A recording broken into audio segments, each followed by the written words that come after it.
Va ora in onda Liberamente, variazioni e scorribande con Giovanni Sallusti. Eccomi qua. Sono venuto a vedere lo strano effetto che fa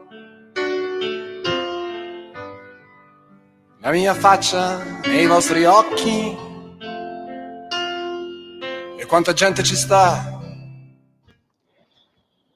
Buongiorno a tutti e bentornati a Liberamente, variazioni e scorribande qui su Radio Libertà.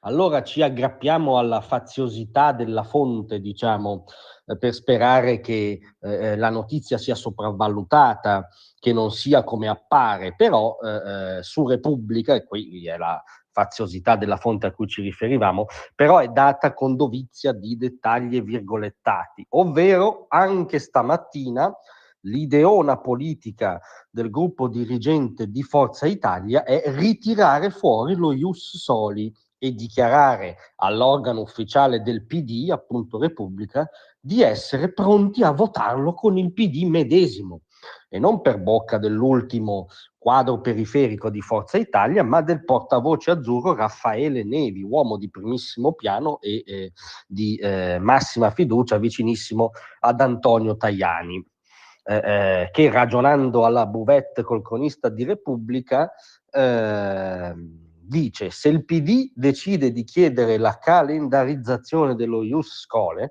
noi siamo pronti ad approvarlo con loro. D'altra parte è un nostro progetto. Ora ci sfugge veramente quale sia la ratio politica di fornire questo assist clamoroso al PD. In un momento in cui la consistenza dell'alternativa politica rappresentata dall'opposizione è prossima allo zero.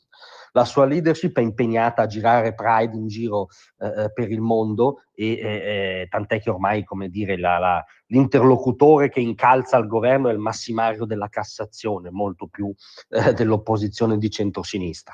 In un momento in cui escono dati economici confortanti, l'ultimo dell'Istat sull'occupazione, più di 24 milioni di occupati, record da quando esistono le serie storiche nel 2004, 62,9% tasso di occupazione, lo spread che riscende sotto gli 80 punti, bisogna risalire al governo Berlusconi del 2010 per avere un dato del genere. Poi sono arrivati i sapienti tecnocrati, quelli che evidentemente non la sapevano così lunga. E insomma, in un momento in cui la incidenza politica dell'opposizione è nulla, i dati macroeconomici del paese in un contesto internazionale difficilissimo sono buoni, Forza Italia ha deciso di provare a resuscitare il PD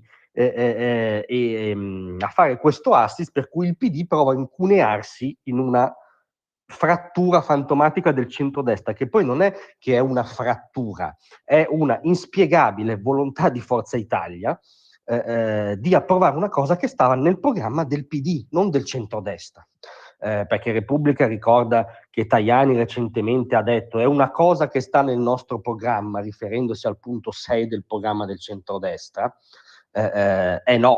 No, bisogna dire che non è così. Questo è un utilizzo furbetto di quello che c'è scritto nel programma del centrodestra del 2022, che al punto 6 recitava: favorire l'inclusione sociale e lavorativa degli immigrati regolari, garantire flessibilità in uscita dal mondo del lavoro e accesso alla pensione favorendo il ricambio generazionale. Questo è un obiettivo che si persegue, per esempio, con un decreto flussi lucido, pragmatico, non ideologico, che incanala l'immigrazione regolare legata a un posto di lavoro, non con lo ius scholae, che non c'entra nulla e che era nel programma del PD. E peraltro contro lo ius scholae si espresse chiaramente un signore che si chiamava Silvio Berlusconi, che ci risulta abbia qualcosa a che fare con la storia di Forza Italia, che in una famosa uscita nel salotto TV di Fazio sosteneva che, virgolette proprio, non basta il fatto di aver frequentato una scuola italiana, per avere diritto automatico alla cittadinanza. Molti anche di seconda generazione odiano i cristiani, gli ebrei, lo Stato italiano, la nostra cultura.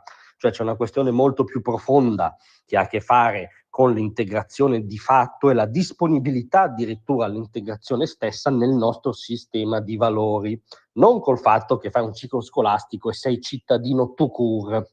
Peraltro non solo Silvio Berlusconi si espresse contro, ma anche tal Antonio Tajani, che non so se sia conosciuto da Tajani Antonio e da Raffaele Nevi, che nel luglio 2022, governo Draghi, diceva: il PD sostiene proposte ideologiche divisive come lo Ius Scholae, che non è nell'agenda di questo governo di unità nazionale, irresponsabili sulla pelle degli italiani.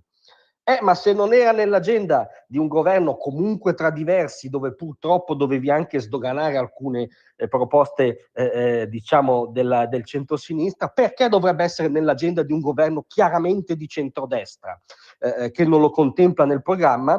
E peraltro si è reduci da un referendum in cui il quesito di gran lunga più bocciato è stato quello sulla cittadinanza facile.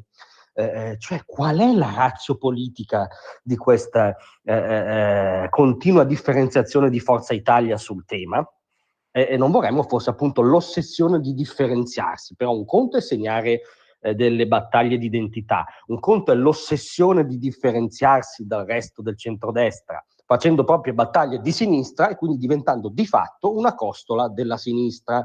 Speriamo che non sia questo il progetto impolitico di Forza Italia. Grazie a tutti, vi aspetto stasera alle 18.